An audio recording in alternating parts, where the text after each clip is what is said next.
안타까워지는 것 같아요. 10시 넘었네요. 네. 네. 저희 오늘도 사순절 말씀 로드 함께 시작하겠습니다. 네.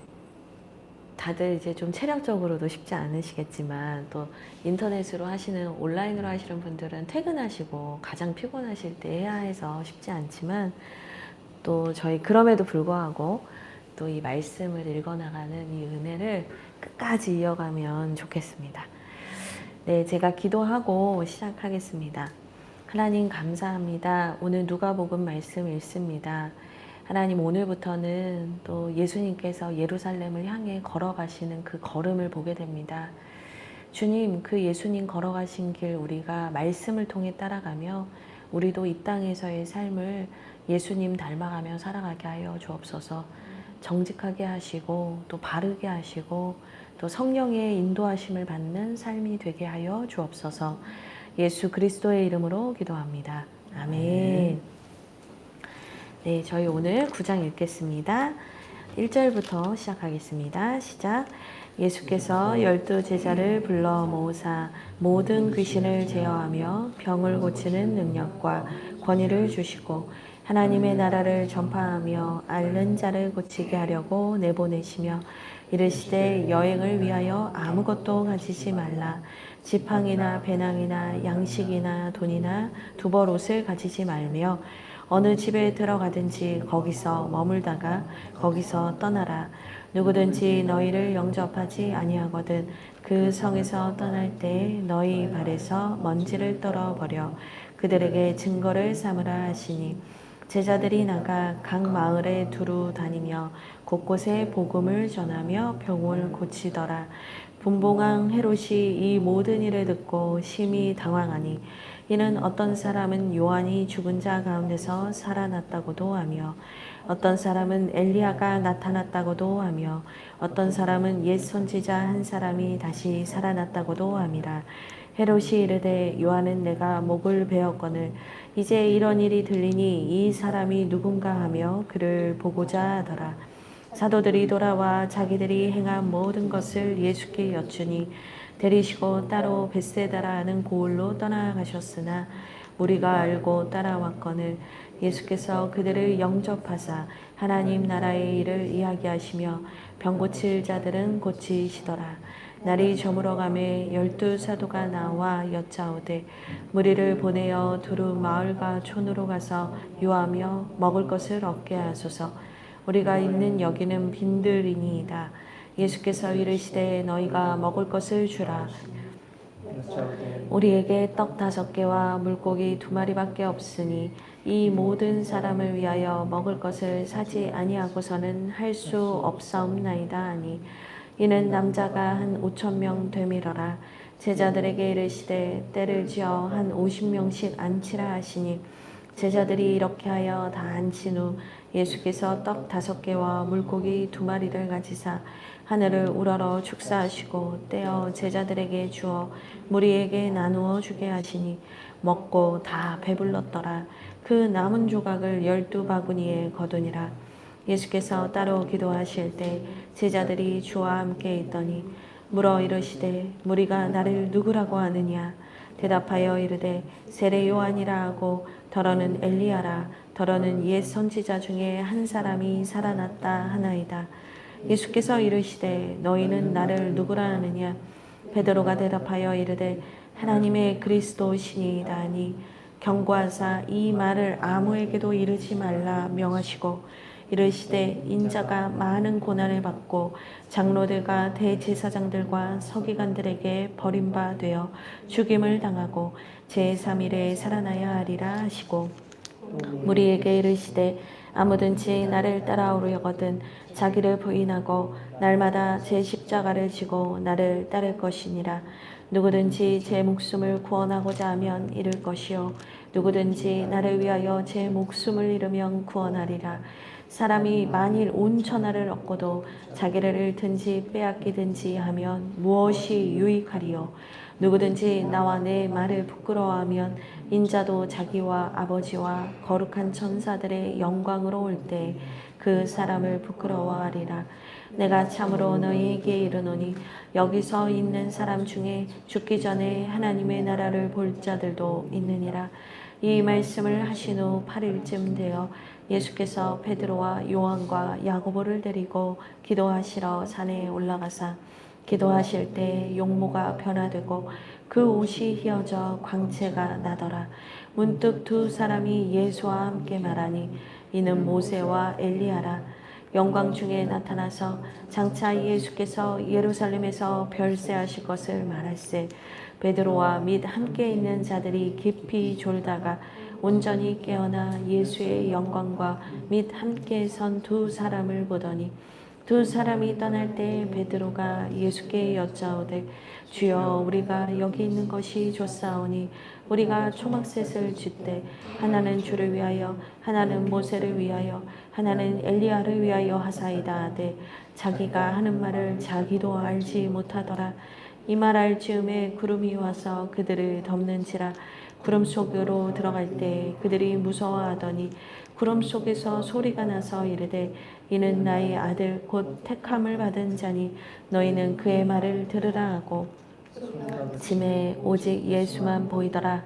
제자들이 잠잠하여 그 본 것을 무엇이든지 그때에는 아무에게도 이르지 아니하니라. 이튿날 산에서 내려오시니 큰 무리가 맞을세. 무리 중에 한 사람이 소리질러 이르되 선생님 청컨대 내 아들을 돌보아 주옵소서. 이는 내 외아들이니이다. 귀신이 그를 잡아 갑자기 부르짖게 하고 경련을 일으켜 거품을 흘리게 하며 몹시 상하게 하고야 겨우 떠나가나이다.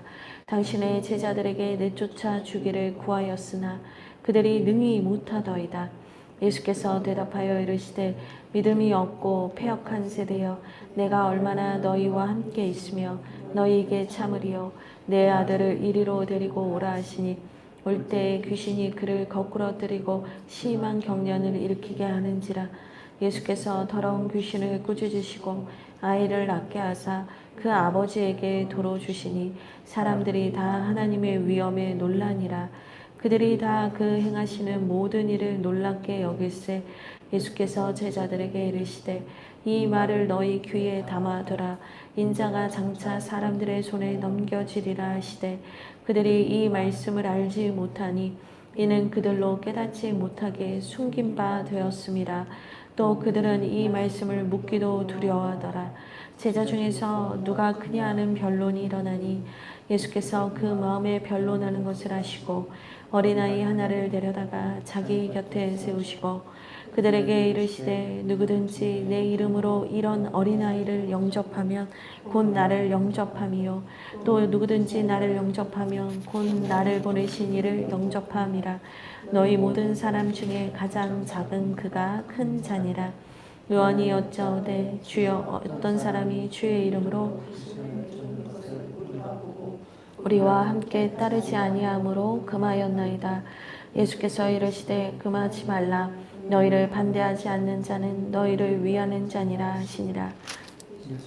승천하실 기약이 차감해 예루살렘을 향하여 올라가기로 굳게 결심하시고 사자들을 앞서 보내심에 그들이 가서 예수를 위하여 준비하려고 사마리아인의 한 마을에 들어갔더니 예수께서 예루살렘을 향하여 가시기 때문에 그들이 받아들이지 아니하는지라.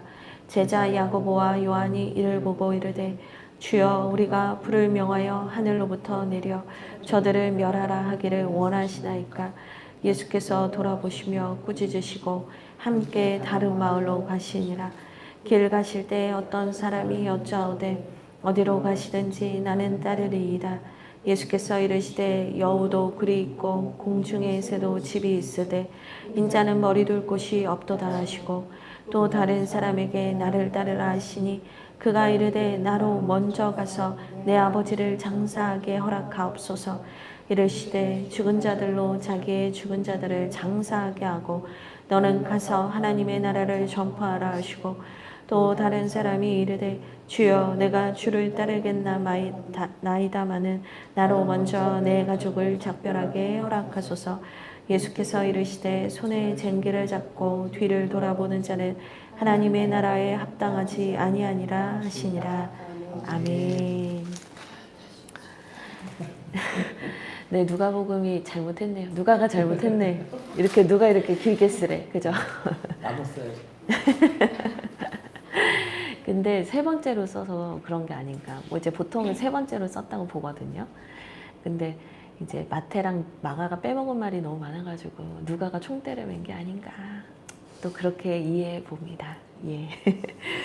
네, 오늘 9장 말씀을 보니까요. 예수님께서 12제자를 불러 모으셔서 예, 이제 전도하러 보내시는 장면이 나옵니다. 그래서 제자들에게도 분명히 예수님께서 복음만 전하게 한 게 아니라 병 고치는 능력과 권위와 권세를 주셨다는 거예요. 예수님께서는 내가 한 일을 너희도 하리라 말씀하셨거든요. 그러니까 예수님의 권위를 위임하셔서 제자들을 통해서 그 하나님 나라를 보여주신다는 거예요. 그러니까 이 말씀은 오늘도 유효하죠. 예, 우리에게도 동일하게 그 예수님의 능력을 주십니다.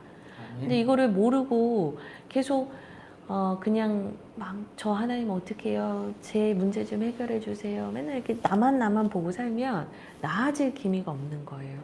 그러니까 오히려 우리가 눈을 들어서 내 문제는 하나님께 맡기고 우리는 그 주님의 능력으로 주님의 일을 감당할 때 주님께서 우리에게 더 놀라운 하나님의 나라를 보여주신 줄 믿습니다.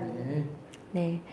그리고 나서 이 예수님과 예수님의 제자의 소식들이 아주 곳곳에 퍼져나가기 시작하는 거예요. 그랬더니 이 분봉왕이었던 헤롯이 이 소식을 듣고 이 예수님이 내가 죽인 세례 요한이 살아난 게 아닌가라는 두려움을 갖습니다. 그리고 또 사람들이 많이 궁금해요. 도대체 이 사람 누구냐? 이 사람 도대체 누군가? 많은 사람들이 궁금해 하는데요. 네, 19절을 보면 세례 요한이라고도 하고 더러는 엘리야라, 더러는 옛 선지자 중에 한 사람이 살아났다. 이런 이야기들이 많이 떠들썩하게 돌게 됩니다. 그런데 예수님께서 그런 수많은 소문들 속에서 너희는 나를 누구로 아느냐 물으시죠. 우리 지난주 주하길교회 설교 말씀이었는데요. 이 영상 보시고 최병화 목사님 설교 영상도 보시면 더 자세한 말씀을 나누실 수 있습니다. 여튼 너희는 나를 누구라 하느냐 물으시는데 베드로가 이르되 하나님은 그리스도십니다 라고 얘기를 하죠. 마태랑은 조금 다르죠. 주는 그리스도시요 살아계신 하나님의 아들이십니다. 마태는 그렇게 기록하고 누가는 하나님의 그리스도이십니다 라고 고백을 합니다. 근데 이 고백을 하고 나서 이제 마태복음에서는 이제 너를 반석 삼아, 이 고백을 반석 삼아서 교회를 세우겠다, 천국 열쇠를 주겠다 이 얘기를 하시는데 누가에서는 이 고백을 하자 무슨 말씀을 하시냐면 인자가 많은 고난을 받고 장로들과 대제사장들과 서기관들에게 버림받아 죽임을 당하고 제3일에 살아날 거다 이 얘기를 하시는 거예요. 이게 누가복음에 나오는 첫 번째 순환 예고입니다. 네, 이거는 줄을 쳐두시면 좋아요. 그 첫 번째 순환 예고를 하시는 거예요.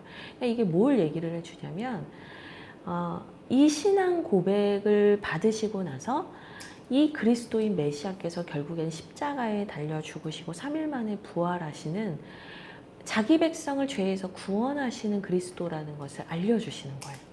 그러니까 누가복음에서는 예수님께서 이 신앙 고백을 물으신 것이 교회를 세우기 위함도 맞지만 나아가서는 예수님께서 앞으로 하실 일, 또 예수님을 통해서 이루어질 일을 예고하는 메시아 예언과 연관되어 있다는 것을 아실 수 있습니다.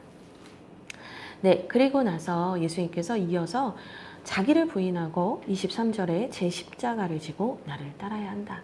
네, 24절에 누구든지 나를 위하여 목숨을 잃으면 내가 구원할 거다. 25절에 사람이 만일 온 천하를 얻고도 자기를 잃든지 빼앗기든지 하면 무엇이 유익하겠느냐. 그러니까 나를 위하여 너희가 목숨을 바치면 내가 너희 반드시 살린다. 이 말씀인 거죠. 그래서 이 제자들에게 다시 한번 그리스도 예수님의 제자로 사는 삶이 무엇인지를 다시 한번 알려주시는 거예요. 그러니까 지금 제가 앞부분에 제자들을 파송해서 전도 여행 갔던 얘기를 드렸단 말이에요. 권세 있고 능력 있는 제자의 모습만 있는 게 아니라 이 권세와 능력은 어디에서 나오는가? 예수님의 십자가 길을 따르는 데서 나오는 거예요. 고난의 길을 따라가고 좁은 길을 따라가고 자기 십자가를 지고 자기를 부인하는 제자에게 예수 그리스도의 그 능력 또한 나타나는 거예요. 나는 능력만 갖고 싶고 나는 고생하기 싫은데 그런 십자가 복음은 없어요. 그거는 기복주의로 왜곡된 복음이에요. 우리는 예수님의 십자가의 길을 따라가고 그 십자가의 길을 따라가면서 주님의 능력 또한 위임받는 그런 제자라는 것을 기억하셔야 합니다. 그리고 나서 예수님께서 영광스러운 모습으로 변화되시는데요. 이 모습을 보고 제자들이 너무 막 신비로운 광경을 보니까 막 정신을 못 차려요. 보시면 33절 끝에 자기가 하는 말을 자기도 알지 못하더라. 그러니까 정신이 없는 거예요, 지금. 막 너무 막 하늘의 막 일들을 보니까 막 이해도 못하고 막 정신 못 차려요. 근데 그 상황에서 하나님의 음성을 듣고 이제 이들이 정신이 돌아오는데 36절 보세요. 소리가 그침에 주님 이제 하나님의 음성을 듣고 나서 소리가 그침에 오직 예수만 보이더라. 이 말씀이 있는데 결국에는 뭐냐면 우리가 신비로운 경험을 하고 뭐 대단한 영적 체험을 하는 게 중요한 게 아니라 오직 예수만 보시면 됩니다. 네, 오직 예수만 보시면 돼요. 우리가 이해할 수 없고 막 사사로이 성경을 풀다가 이상한 데 빠진 자들도 많잖아요. 그렇게 계속 신비로운 것에 우리가 막 해롱해롱 되거나 또 너무 영적인 체험을 했다고 해서 그게 전부인 것처럼 내가 되게 뭐 모든 것을 다 아는 것처럼 할 필요도 없는 거예요. 그냥 그건 그때그때 하나님이 경험하게 하시면 그냥 하나님이 이런 것도 보여주셨네, 알게 하셨네, 그러면 다 그냥 그러면 되는 거예요. 더 중요한 거는 예수만 보는 거예요. 예수만 보는 거예요. 우리의 눈에 예수만 남게 하는 거예요. 그게 우리에게 신앙생활에서 가장 중요한 일인 줄 믿습니다. 네, 그리고 이제 제자들은 이 예수님만 봐야 되는데 자꾸 쌈박질을 해요. 44절부터 보시면 오직 예수만 보는 것이 아니라 자꾸 쌈박질을 하는데 누가 크냐 막 하는 거예요. 근데 이 누가 크냐라는 얘기를 하는 사람이 이 누가복음에 나오지 않지만 세베대의 아들들이라고 나와요. 그러니까 야고보와 요한이었단 말이에요. 근데 이 28절을 보시면 요한과 야고보가 베드로와 함께 이 예수님이 변화하시는 모습을 본 사람이에요. 그러니까 이 사람들이 이 놀라운 신령한 경험을 하고 나니까 뭐예요? 진짜 예수님 오른편 왼편 우리가 가야지 이 마음을 품은 거죠. 근데 누가 크냐라고 서로 싸우기 시작했는데 예수님 분명히 말씀하시죠. 48절에 이 어린아이를 데려다가 세우시고는 말씀하십니다. 이 어린아이 하나를 영접하면 나를 영접하는 것이다. 그러니까 무슨 얘기냐면 겸손해지고 낮아져서 어린아이 한 사람도 섬기는 자가 되면 그것이 나를 영접하는 것이고 그것을 하늘에서는 귀하게 여긴다. 귀하게 본다. 이런 얘기죠. 그 사람이 큰 사람이다. 섬기는 자가 큰 사람이다. 주님이 가르쳐 주십니다. 그리고 제일 중요한 구절이 나오는데요. 51절입니다. 그리고 나서는 예수께서 승천하실 기하기 차감에 예루살렘을 향하여 올라가시기로 굳게 결심하셨다. 이제부터 상경기 본문이 시작이 되는 겁니다. 그래서 이 상경기가 갈릴리에서 예루살렘으로 지리적으로는 이동하는 거지만 이것이 본향을 향해서 걸어가는 이 성도들에게 주는 가르침이 다 담긴 이 본문이 연속적으로 이어지는 부분이기 때문에 우리가 신앙생활에서 배워야 할 것은 여기에 정말 알차게 들어있다. 9장부터 이제 예루살렘 입성 전까지 여러분들이 그걸 알고 보시면 될 것 같고요. 또 재미있는 거는 누가만 승천에 대한 이야기를 좀 여러 번 한다는 거죠. 그러니까 사도행전에서도 승천하시는 말씀이 나오잖아요. 그러니까 누가는 부활 수준이 아니라 이 예수님께서 그리스도시고 하늘보좌 우편에 계시는 분, 하나님과 동등하신 분이라는 것을 이렇게 암묵적으로 흘리고 있다는 것을 여러분 보실 수 있습니다. 네, 이제 그러면 저희 10장 읽도록 하겠습니다. 같이 읽겠습니다. 시작. 그 후에 주께서 따로 70인을 세우사 친히 가시려는 각 동네와 각 지역으로 둘씩 앞서 보내시며 이르시되 추수할 것은 많되 일꾼이 적으니 그러므로 추수하는 주인에게 청하여 추수할 일꾼들을 보내주소서 하라. 갈지어다 내가 너희를 보냄이 어린 양을 이리 가운데로 보낸가 같도다. 전대나 배낭이나 신발을 가지지 말며 길에서 아무에게도 문안하지 말며 어느 집에 들어가든지 먼저 말하되 이 집이 평안할지어다 하라. 만일 평안을 받을 사람이 거기 있으면 너희의 평안이 그에게 머물 것이요 그렇지 않으면 너희에게로 돌아오리라. 그 집에 유하며 주는 것을 먹고 마시라. 일꾼이 그 삭슬 받는 것이 마땅하니라. 이 집에서 저 집으로 옮기지 말라. 어느 동네에 들어가든지 너희를 영접하거든 너희 앞에 차려놓는 것을 먹고 거기 있는 병자들을 고치고 또 말하기를 하나님의 나라가 너희에게 가까이 왔다 하라. 어느 동네에 들어가든지 너희를 영접하지 아니하거든 그 거리로 나와서 말하되 너희 동네에서 우리 발에 묻은 먼지도 너희에게 떨어버리노라. 그러나 하나님의 나라가 가까이 온 줄을 알라 하라. 내가 너희에게 말하노니 그 날에 소돔이 그 동네보다 견디기 쉬우리라. 화 있을진저 고라시나 화 있을진저 벳세다야. 너희에게 행한 모든 권능을 두로와 시돈에서 행하였더라면 그들이 벌써 베옷을 입고 제에 앉아 회개하였으리라. 심판 때 두로와 시돈이 너희보다 견디기 쉬우리라. 가버나움아 내가 하늘에까지 높아지겠느냐 음부에까지 낮아지리라. 너희 말을 듣는 자는 곧 내 말을 듣는 것이요 너희를 저버리는 자는 곧 나를 저버리는 것이요 나를 저버리는 자는 나 보내신 이를 저버리는 것이라 하시니라. 70인이 기뻐하며 돌아와 이르되 주여 주의 이름으로 이름이 귀신들도 우리에게 항복하더이다. 예수께서 이르시되 하늘로부터 번개같이 떨어지는 것을 내가 보았노라. 내가 너희에게 뱀과 정갈을 밟으며 원수의 모든 능력을 제어할 권능을 주었으니 너희를 해칠 자가 결코 없으리라. 그러나 귀신들이 너희에게 항복하는 것으로 기뻐하지 말고 너희 이름이 하늘에 기록된 것으로 기뻐하라 하시니라. 그때 예수께서 성령으로 기뻐하시며 이르시되 천지의 주제이신 아버지여 이것을 지혜롭고 슬기 있는 자에게는 숨기시고 어린아이들에게는 나타내심을 감사하나이다. 옳소이다. 이렇게 된 것이 아버지의 뜻이니이다. 내 아버지께서 모든 것을 내게 주셨으니 아버지 외에는 아들이 누구인지 아는 자가 없고 아들과 또 아들의 소원대로 계시를 받는 자 외에는 아버지가 누구인지 아는 자가 없나이다 하시고 제자들을 돌아보시며 조용히 이르시되 너희가 보는 것을 보는 눈은 복이 있도다.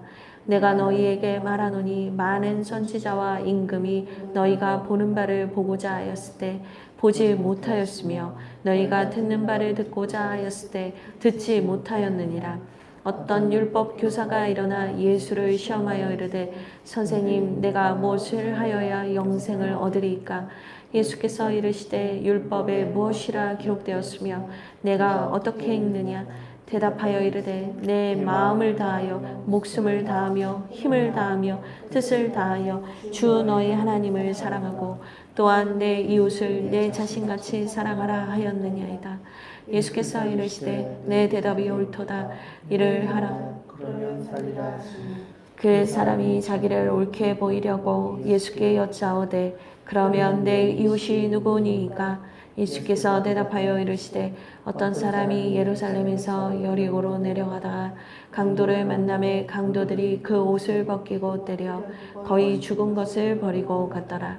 마침 한 제사장이 그 길로 내려가다가 그를 보고 피하여 지나가고 또 이와 같이 한 레위인도 그곳에 이르러 그를 보고 피하여 지나가되 어떤 사마리아 사람은 여행하는 중 거기 이르러 그를 보고 불쌍히 여겨 가까이 가서 기름과 포도주를 그 상처에 붓고 싸매고 자기 짐승에 태워 주막으로 데리고 가서 돌보아 주니라.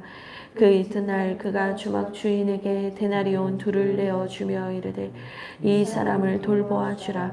비용이 더 들면 내가 돌아올 때에 갚으리라 하였으니 내 생각에는 이 세 사람 중에 누가 강도 만난 자의 이웃이 되겠느냐. 이르되 자비를 베푼 자니이다. 예수께서 이르시되 가서 너도 이와 같이 하라 하시니라.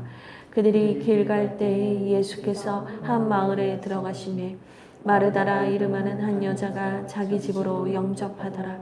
그에게 마리아라는 동생이 있어 주의 발치에 앉아 그의 말씀을 듣더니 마르다는 준비하는 일이 많아 마음이 분주한지라. 예수께 나아가 이르되 주여 내 동생이 나 혼자 일하게 두는 것을 생각하지 아니하시나이까. 그를 명하사 나를 도와주라 하소서. 주께서 대답하여 이르시되 마르다야 마르다야 내가 많은 일로 염려하고 근심하나 몇 가지만 하든지 혹은 한 가지만이라도 족하니라. 마리아는 이 좋은 편을 택하였으니 빼앗기지 아니하리라 하시니라. 아멘. 네, 이제 10장을 저희가 함께 읽었는데요. 이번에는 예수님께서 70명이나 되는 제자들을 전도 여행을 보내십니다. 예. 야, 70명이라니 어마어마한데요. 이 7도 안전수고 10도 안전수거든요. 그러니까 이 70이라는 수가 갖는 의미가 정말 완전한 꽉 채운 뭐 그런 의미다 하겠죠. 그래서 예수님께서 이 제자들을 둘씩 짝지어서 보내십니다. 그래서 하시는 말씀이 추수할 것은 많되 일꾼이 적으니 그러므로 추수하는 주인에게 청하여 추수한 일꾼들을 보내주소서 하라. 이 말씀을 다시 하시죠. 그러면서 너희를 내가 보낸다 라고 하면서 보내십니다. 사실 이제 저희가 이제 어떤 뭐 이단이나 뭐 이런 데 때문에 추수라는 단어를 사실 사용하는 게 되게 힘들어졌어요. 그러니까 무지개도 이 언약의 증표인데 뭔가 이제 좀 안 좋은 의미로 요즘은 해석이 될 수 있으니까 저희가 좀 사용하는 게 주저되는 표현들이 몇 개가 있어요. 근데 분명히 예수님께서 제자들을 보내시는 이유는 추수함이다. 네, 그 영혼을 구원하는 일로 파송하셨다라는 거예요. 그래서 우리가 그 영혼 구원의 일을 하는 것이 제일 중요해요. 제자에게는 그러니까 우리가 훈련받고 예수님과 교제하고 기도하고 뭐 이 모든 이유가 결국에는 다 뭐냐면 전도하기 위함이에요. 그러니까 이 제자의 생명력은 전도하느냐 아니냐에 달려 있다 해도 과언이 아니에요. 우리가 전도를 하지 않으면 무기력해지고요.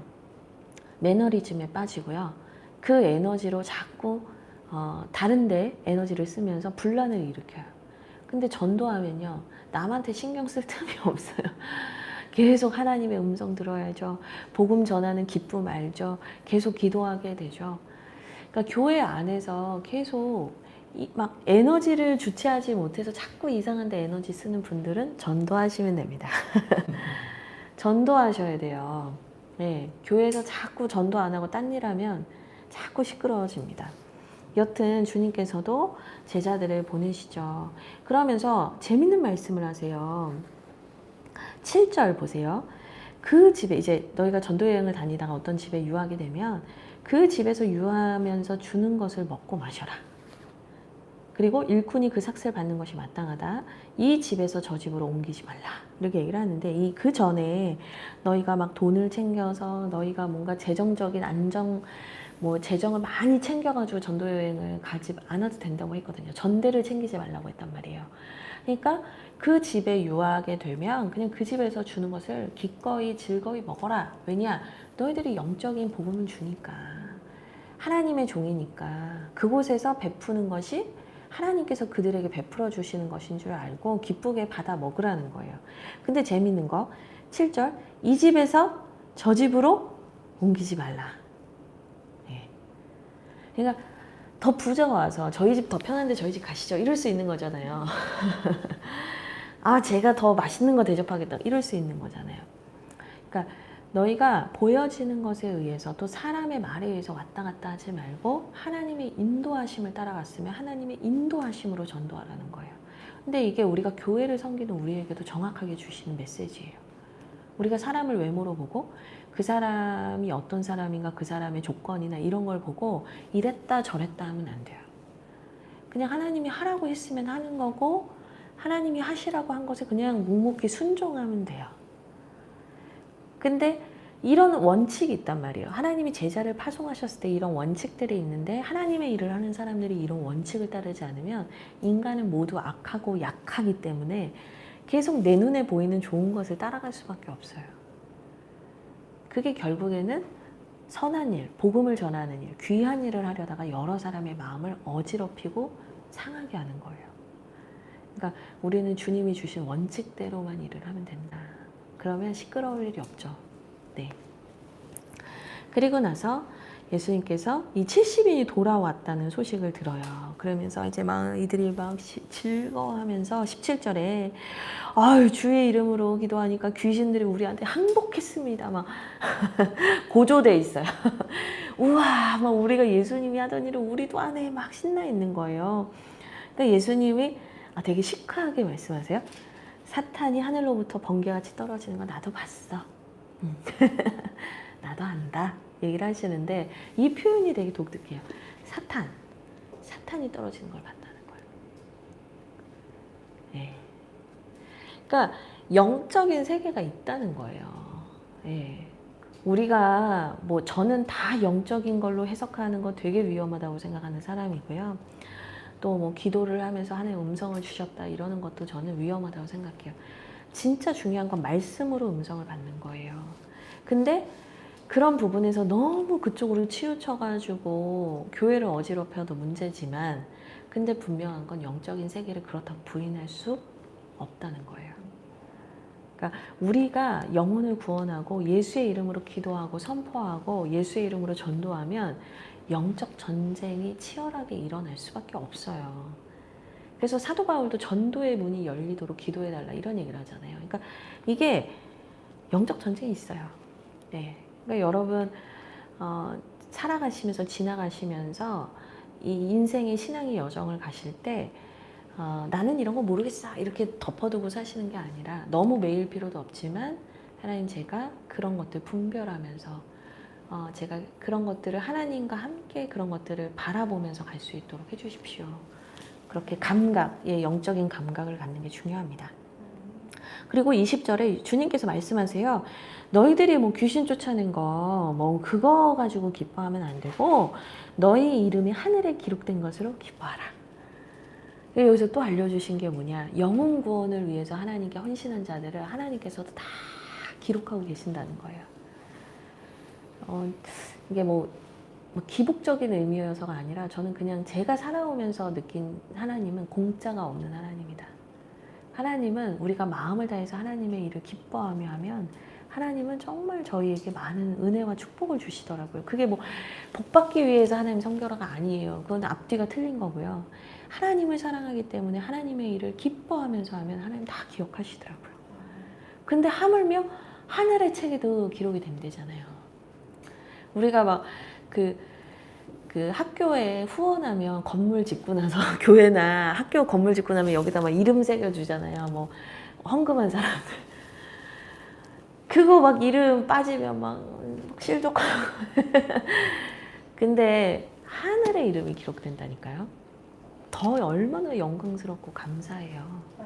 예, 하나님께 기억되는 사람이 되시기를 주님의 이름으로 축복합니다. 네, 그리고 나서 이제 율법 교사가 예수님을 찾아오는데 내가 뭘 해야 영생을 얻겠습니까? 물어요. 그랬더니 네가 마음을 다하고 힘을 다하고 뜻을 다해서 주 너의 하나님을 사랑하고 이웃을 사랑하라.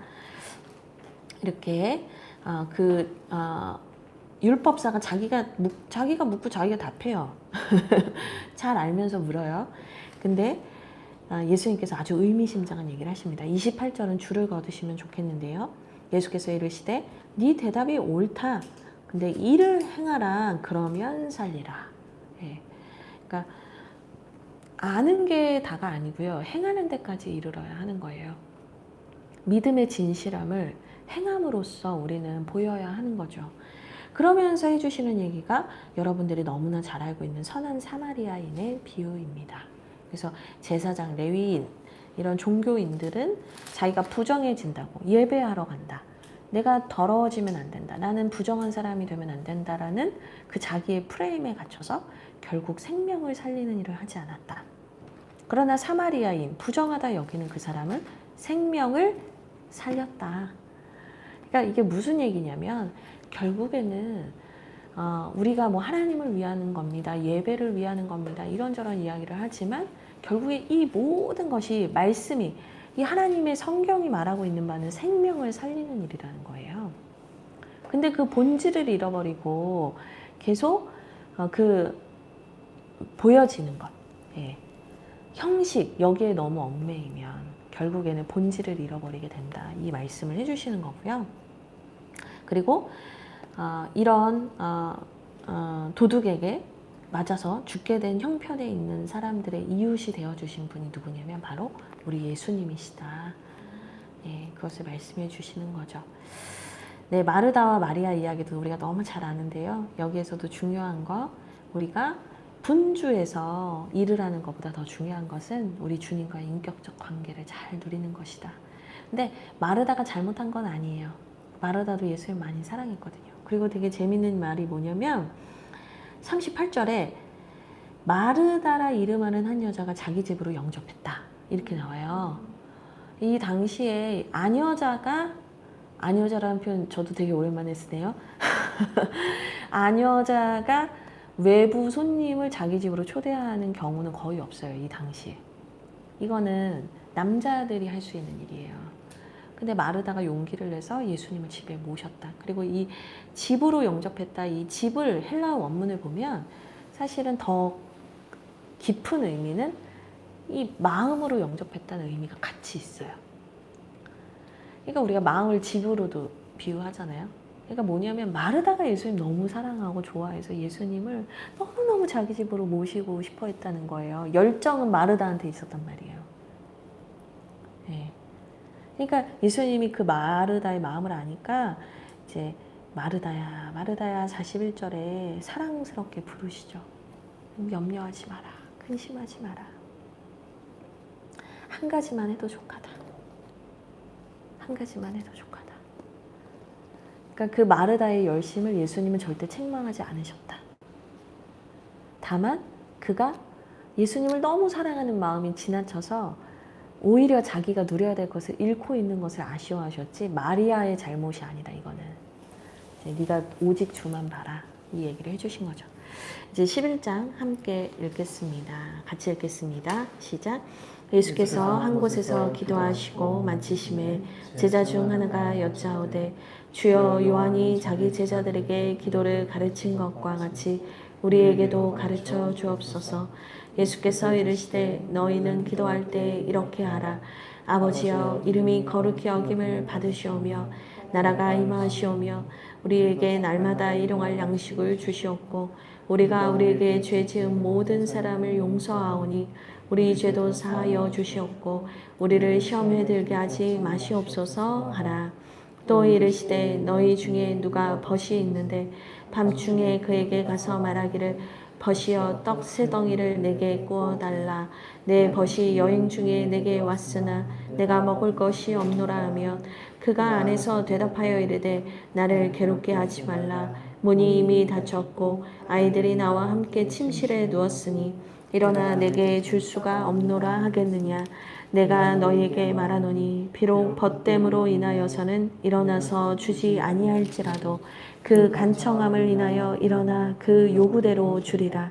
내가 또 너희에게 이르노니 구하라 그러면 너희에게 주실 것이요 찾으라 그러면 찾아낼 것이요 문을 두드리라 그러면 너희에게 열릴 것이니 구하는 이마다 받을 것이요 찾는 이는 찾아낼 것이요 두드리는 이에게는 열릴 것이니라.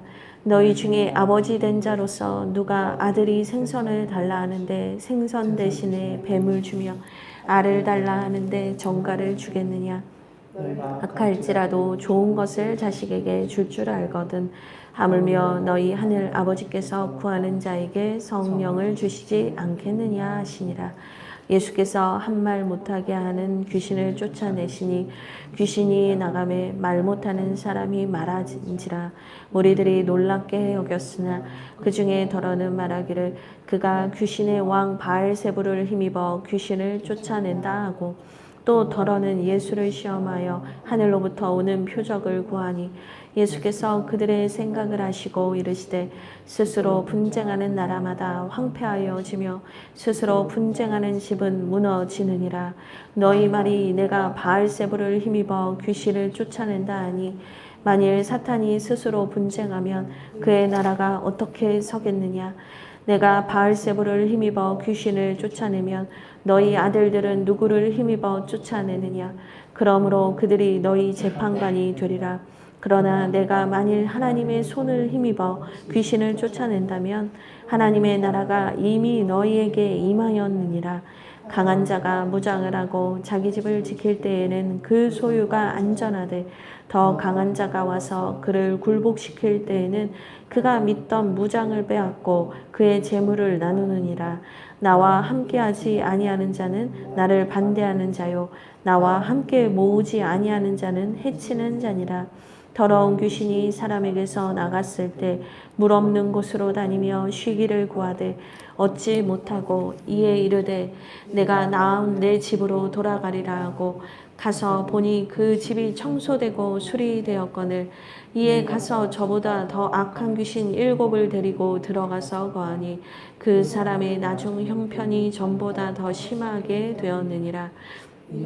하실 때 무리 중에서 한 여자가 음성을 높여 이르되 당신을 뵌 태와 당신을 먹인 젖이 복이 있나이다 하니 예수께서 이르시되 오히려 하나님의 말씀을 듣고 지키는 자가 복이 있느니라 하시니라. 무리가 모였을 때 예수께서 말씀하시되 이 세대는 악한 세대라. 표적을 구하되 요나의 표적밖에는 보일 표적이 없나니 요나가 니느웨 사람들에게 표적이 됨과 같이 인자도 이 세대에 그러하리라. 심판 때 남방 여왕이 일어나 이 세대 사람을 정죄하리니 이는 그가 솔로몬의 지혜로운 말을 들으려고 땅 끝에서 왔음이거니와 솔로몬보다 더 큰 이가 여기 있으며 심판 때 니느웨 사람들이 일어나 이 세대 사람을 정죄하리니 이는 그들이 요나의 전도를 듣고 회개하였음이거니와 요나보다 더 큰 이가 여기 있느니라. 누구든지 등불을 켜서 속에나 말 아래에 두지 아니하고 등경 위에 두나니 이는 들어가는 자로 그 빛을 보게 하려 함이라. 내 몸의 등불은 눈이라. 내 눈이 성하면 온몸이 밝을 것이요 만일 나쁘면 내 몸도 어두우리라. 그러므로 내 속에 있는 빛이 어둡지 아니한가 보라. 내 온몸이 밝아 조금도 어두운 데가 없으면 내 등불의 빛이 너를 비출 때 온전히 밝으리라 하시니라. 예수께서 말씀하실 때 한 바리새인이 자기와 함께 점심 잡수시기를 청함으로 들어가 앉으셨더니 잡수시기 전에 손 씻지 아니하심을 그 바리새인이 보고 이상히 여기는지라. 너희는 바이스는 지금 잔과 대접의 겉은 깨끗이 하나 너희 속에는 탐욕과 악독이 가득하도다. 어리석은 자들아 겉을 만드시니가 속도 만들지 아니하셨느냐. 그러나 그 안에 있는 것으로 구제하라. 그리하면 모든 것이 너희에게 깨끗하리라. 화 있을진저 너희 바리새인이여 너희가 박하와 운양과 모든 채소의 11조는 드리되 공의와 하나님께 대한 사랑은 버리는도다. 그러나 이것도 행하고 저것도 버리지 말아야 할지니라. 화 있을진저 너희 바리새인이여 너희가 회당의 높은 자리와 시장에서 문안받는 것을 기뻐하는도다. 화 있을진저 너희여 너희는 평토장한 무덤 같아서 그 위를 밟는 사람이 알지 못하느니라. 한 율법 교사가 예수께 대답하여 이르되 선생님 이렇게 말씀하시니 우리까지 모욕하심이니이다. 이르시되 화 있을진저 또 너희 율법 교사여 지기 어려운 짐을 사람에게 지우고 너희는 한 손가락도 이 짐에 대지 않는도다.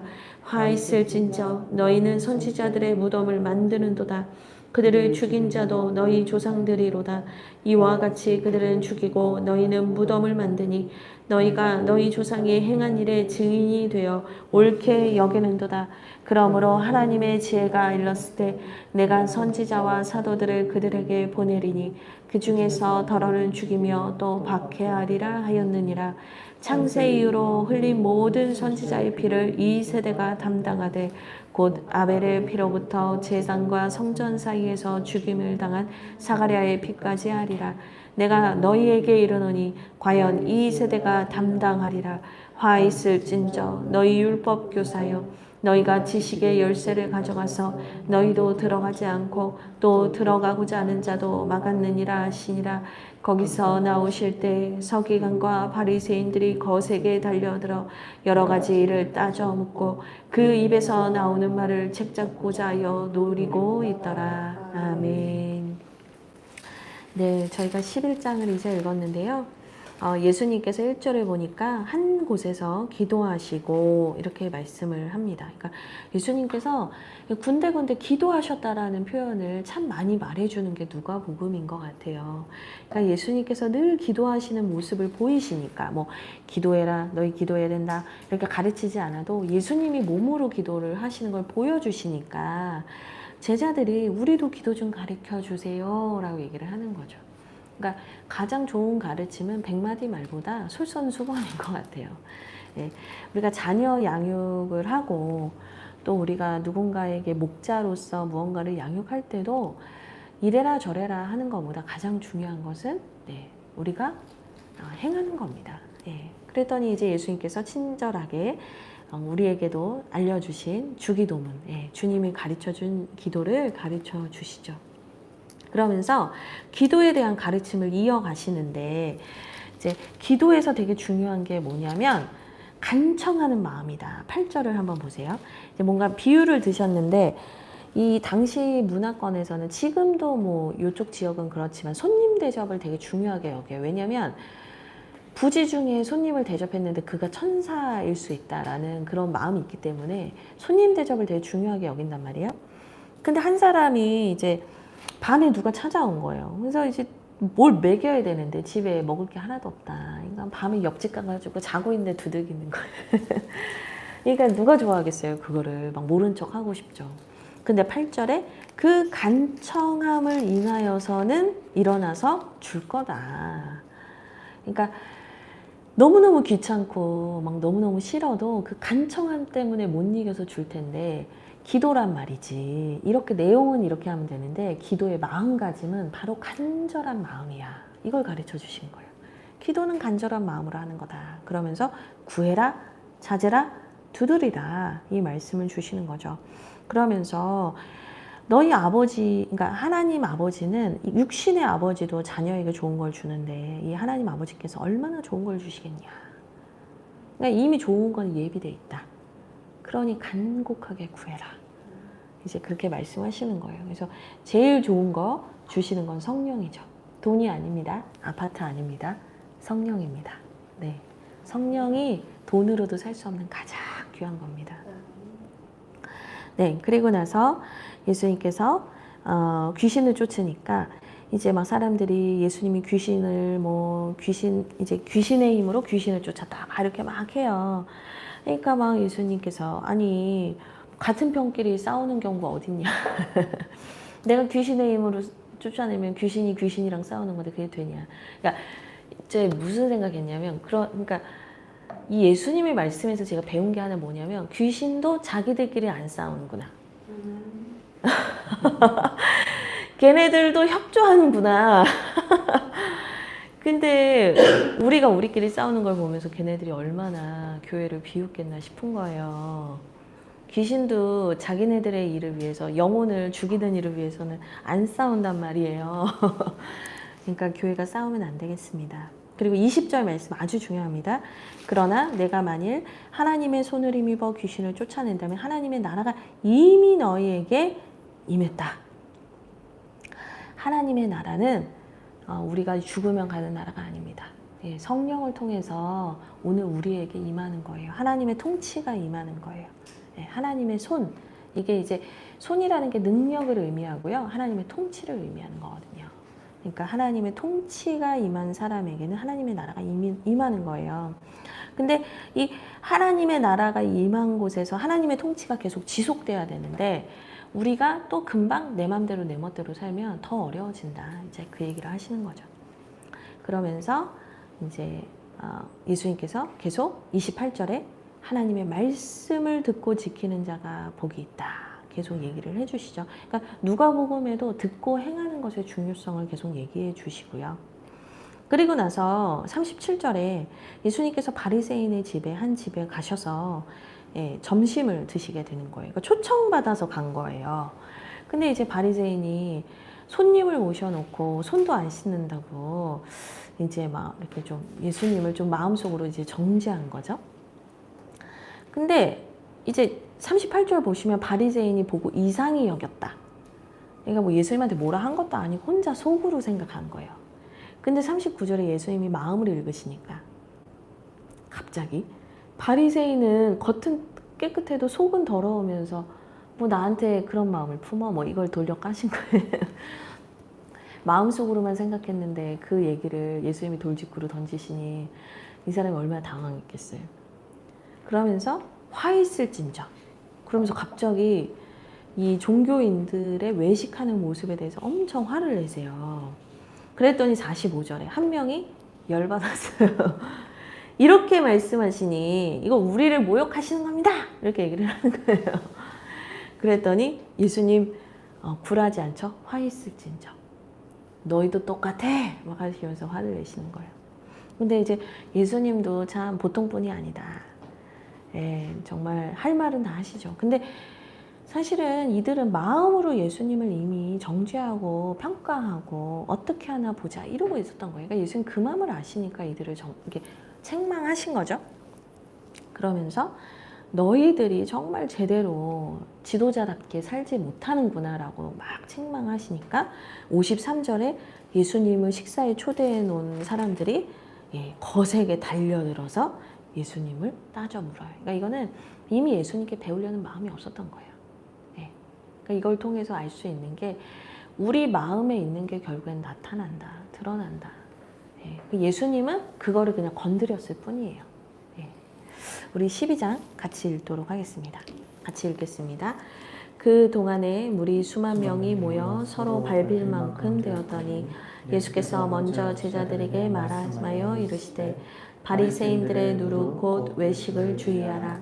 감추인 것이 드러나지 않을 것이 없고 숨긴 것이 알려지지 않을 것이 없나니 이러므로 너희가 어두운 데서 말한 모든 것이 광명한 데서 들리고 너희가 골방에서 귀에 대고 말한 것이 지붕 위에서 전파되리라.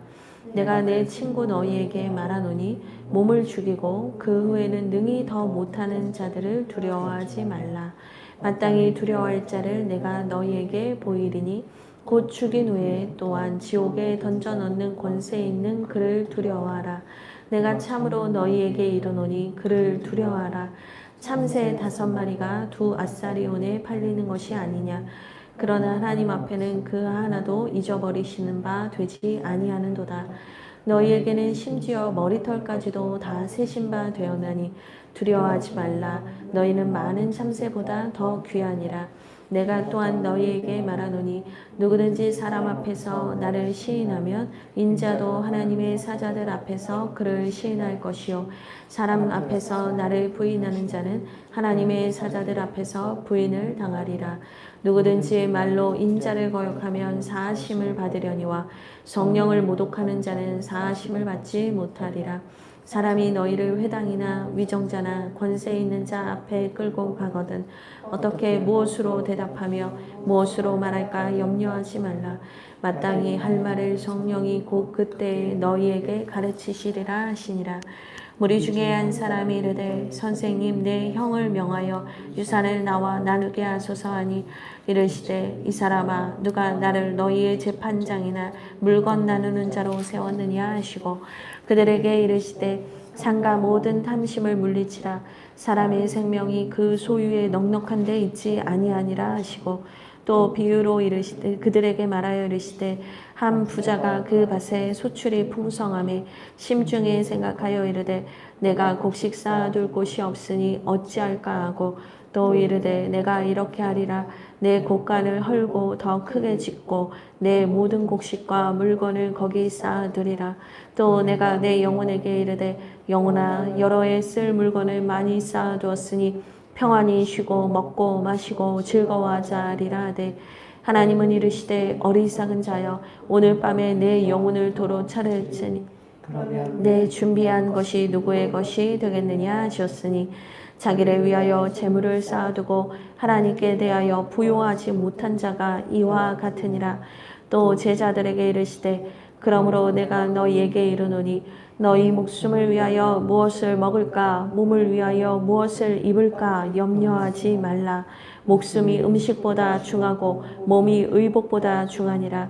까마귀를 생각하라. 심지도 아니하고 거두지도 아니하며 골방도 없고 창고도 없으되 하나님이 기르시나니 너희는 새보다 얼마나 더 귀하냐.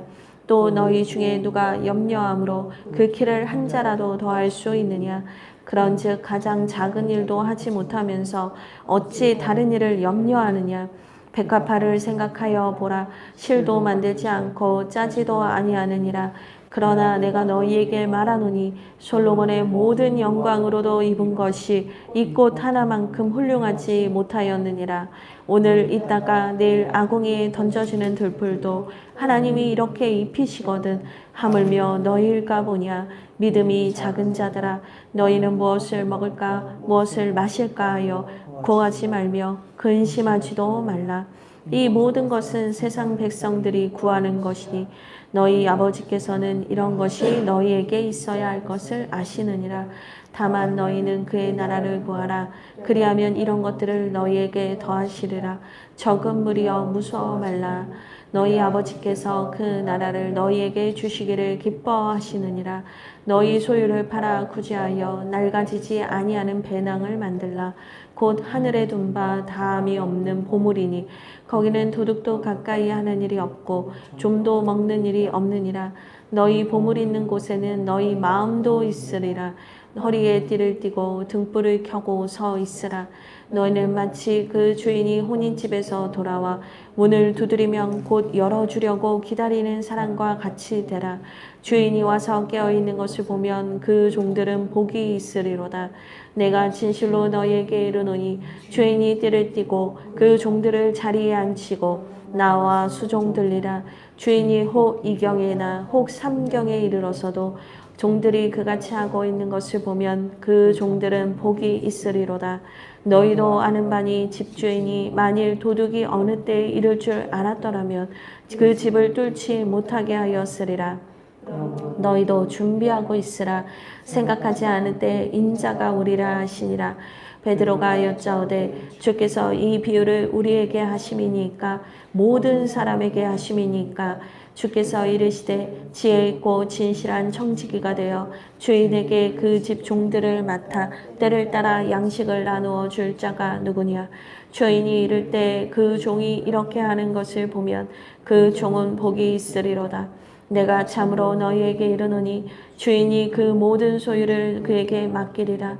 만일 그 종이 마음에 생각하기를 주인이 더디 오리라 하여 남녀 종들을 때리며 먹고 마시고 취하게 되면 생각하지 않은 날 알지 못하는 시각에 그 종의 주인이 이르러 엄히 때리고 신실하지 아니한 자의 받는 벌에 처하리니 주인의 뜻을 알고도 준비하지 아니하고 그 뜻대로 행하지 아니한 종은 많이 맞을 것이요 알지 못하고 맞을 일을 행한 종은 적게 맞으리라.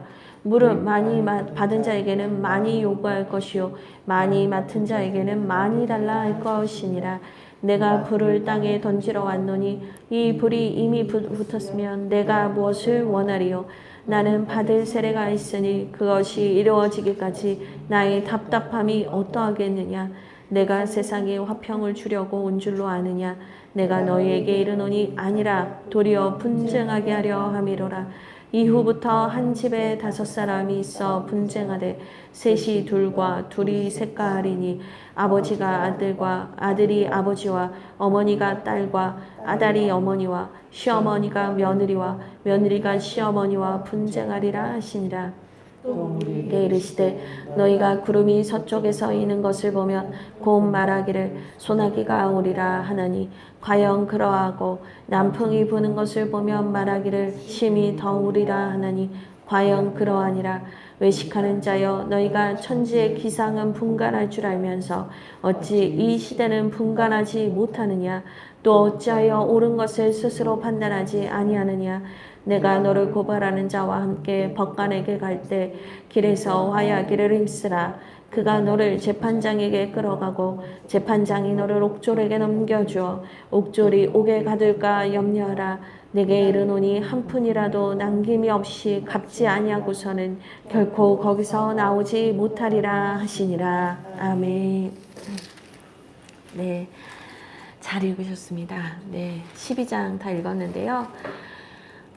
예수님께서 이제 그 바리새인들과 또 서기관들의 누룩을 조심하라고 말씀을 해주시면서 이제 누가복음에만 독특하게 나오는 쭉 이야기들이 뭐냐면 두려워하지 말라는 거예요. 두려워할 자를 두려워하라. 사실 이제 마태복음에서는 이 얘기가 되게 아주 짧게 나오거든요. 여기서는 예수님의 긴 설교로 나와요. 그래서 참새 5마리가 2아사리온에 팔리는 것마저도 하나님 다 아시는데 너희의 7절 머리털까지도 다 세시는데 두려워하지 말라. 두려워하지 말라. 너희를 반드시 지키신다. 돌보신다. 이 말씀을 하시는 거죠. 그리고 12절이 중요한데요. 마땅히 할 말을 성령이 그때 너희에게 가르치신다. 이 말씀입니다. 그러니까 이 말씀이 사실은 이제 앞으로 있을 종말의 때에 대한 이제 예언이다 할 수 있죠. 그러니까 제자들이 겪게 되는 박해의 때도 얘기할 수 있는 거지만 또 오늘 우리에게 주시는 마지막 때의 이야기일 수도 있는 거예요. 근데 이제 그때 두려워하지 마라. 너희를 해야 할 것 같은 그들을 두려워하는 게 아니라 하나님을 믿고 하나님을 두려워하라. 경외하라. 마땅히 그때 성령께서 우리에게 어찌해야 될지를 다 가르쳐 주신다라고 얘기합니다. 근데 이거를 꼭 마지막 때로만 적용할 필요는 없죠. 우리가 언제 어디서든지 어떻게 살아갈 때든지 성령께서 우리에게 지혜를 주시고 우리를 가르쳐 주신다라는 또 가르침이기도 합니다. 네, 그리고 이제 누가복음에만 또 나오는 비유가 있는데 부자의 비유예요. 이 부자가 19절에 내 영혼에게 이르되 와 영혼아, 그러니까 자기한테 스스로 말하는 거예요. 여러 해 쓸 물건은 정말 내가 많이 쌓아놨으니 이제 나는 평안하게 살고 먹고 마시고 즐거워하면서 살면 되겠다. 이렇게 얘기를 한다는 거예요. 근데 20절에 어리석은 자여 내가 네 영혼을 찾을 테니 그러면 이 준비한 건 다 누구의 것이 되겠는가? 이렇게 얘기를 하는 거죠. 그러니까 중요한 거는 이 영혼이 중요하다. 네, 생명이 중요하다. 이 얘기하고 있는 거거든요. 이제 19절 같은 사람을 우리가 오늘날 마주하면은 아파트도 전 해놨고요. 연금도 다 들어놨고요. 저는 건물 이제 임대료만 받고 살면 됩니다. 이렇게 할 수 있는데 근데 하나님이 보실 때 그게 내가 거기에 의존하고 있고 내가 그것이 온전히 내 것이다라고 생각하는 사람을 볼 때 하나님은 어리석은 자라고 한다는 거예요. 내가 너를 오늘 걷어가면 그게 무슨 의미냐는 거예요. 그러니까 결국에는 내가 이 세상의 재물을 쌓고 이 세상에서 누리는 것을 위해서 살아가지 말고 하나님 나라를 위해서 살라는 거예요. 왜냐하면 21절에 보시면 하나님에 대하여 부요하지 못한 자가 이와 같다. 그러니까 이게 하나님에 대해서 헌금만이 아니라 이 말 아니에요. 하나님께 인색한 자가 되지 말라는 거예요. 하나님 나라와 영광을 위해서 살라는 거예요. 너무 내 욕심과 내 뜻대로 사는 거에 심취하지 말고 반드시 이 세상에 끝이 있고 또 내가 눈에 보이는 것이 나를 결코 해할 수 없으니 하나님 나라 위에 살아라. 주님 그렇게 말씀하시는 거죠. 그래서 뭘 먹을까 입을까 염려하지 마라 얘기를 하는 거예요. 그래서 다만 31절 너희는 그의 나라와 의를 구하라. 예, 이제 말씀을 하시죠. 그리고 보물이 있는 곳에 34절 너희 마음도 있다 얘기를 해주십니다. 네, 그리고 나서 깨어있으라 얘기를 하세요. 인자가 언제 올지 모른다. 40절입니다. 그러므로 너희도 준비하고 있으라. 생각하지 않은 때 인자가 오리라. 그러니까 주님 언제 오실지 모르니 우리가 하나님의 나라와 의를 위해서 살아야 된다. 정말 가치 있는 거, 영원한 것을 위해 살아야지 자꾸 보이는 거, 이 땅에서 좋아 보이는 거에 우리가 목매고 살면 안 된다. 그러니까 이게 상경기 본문이잖아요. 제자들이 하나님 나라와 의를 위해 살아야지 여기에 너무 심취해서 돈 버는 일에 심취해서 살면 안 된다. 이제 그 얘기하는 거죠. 네. 그래서 여러분들이 우리도 인자의 오심을 기다리면서 살아가시기를 바랍니다. 또 마지막으로 51절 예수님께서 내가 세상에 화평을 주려고 온 줄로 아느냐? 도리어 분쟁하게 하려 함이로다 하는데 이제 해석이 되게 여러 가지가 있어요. 예수님께서 우리를 싸우게 하시는 분이냐 막 되게 헷갈리는 본문처럼 보이는데 결국엔 뭐냐면 예수님의 오심으로 이 종말의 때가 하나님의 나라가 이미 시작이 됐기 때문에 결국에는 마지막 때가 이른다라는 얘기를 하는 거예요. 그 마지막 때가 이를 때는 분열이 있을 거다. 53절. 그러니까 예수님의 나타나심은 결국에 구원의 때라는 것도 의미하지만 마지막 때의 분열과 심판의 때도 오고 있다는 걸 얘기하는 거예요. 그래서 56절 이 시대를 분간해라. 날씨 그러니까 구름 낀 거 보면 비 오겠구나 하는 것처럼 분간해라. 우리도 비 올 것 같으면 무릎이 아프고 허리 쑤시잖아요.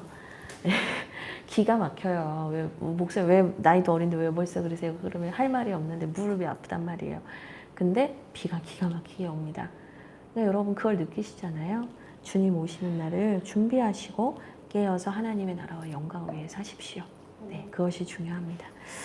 네, 온라인으로 보신 분들도 고생하셨고요. 말씀 붙잡고 기도 꼭 하시고 마무리하시면 되겠습니다. 그러면 내일 또 만나겠습니다.